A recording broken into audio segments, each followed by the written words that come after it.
Alors aujourd'hui, on va étudier une réaction qui est au programme de physique-chimie 3e. C'est la réaction entre l'acide chlorhydrique et le fer. Alors l'acide chlorhydrique, ça se présente comme ça s'achète en bouteille. Particularité, c'est dangereux pour la santé et c'est corrosif. Donc c'est un produit dangereux.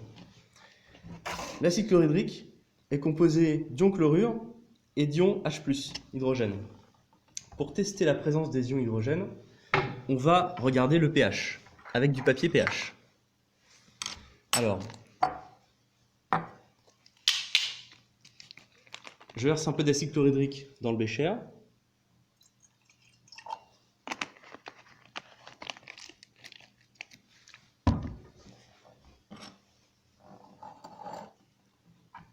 Et j'en prends quelques gouttes que je pose sur le papier pH.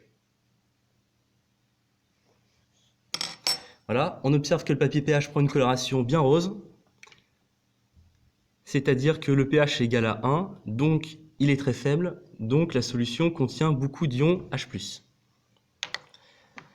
L'acide chlorhydrique contient aussi des ions chlorure qu'on va tester en utilisant du nitrate d'argent. Alors on verse un peu d'acide chlorhydrique dans un tube à essai.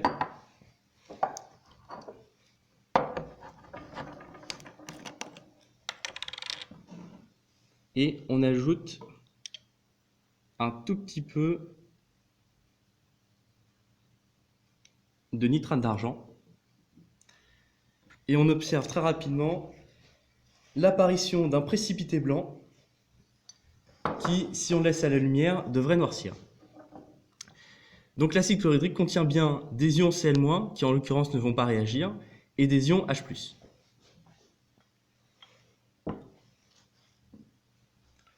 Dans cette réaction, on va faire réagir l'acide chlorhydrique avec du fer. Alors dans ce tube à essai, on a du fer, donc c'est des atomes de fer, c'est la paille de fer.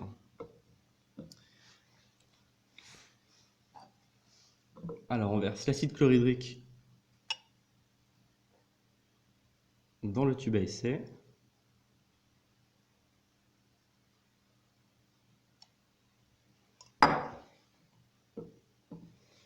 Et on bouche rapidement.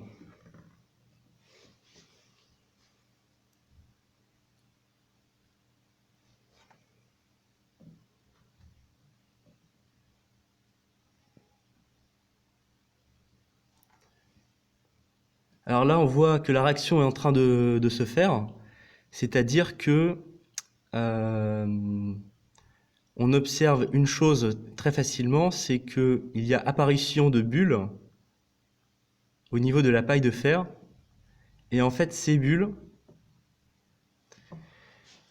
c'est du gaz, c'est du dihydrogène H2 qui donc est formé par cette réaction-là.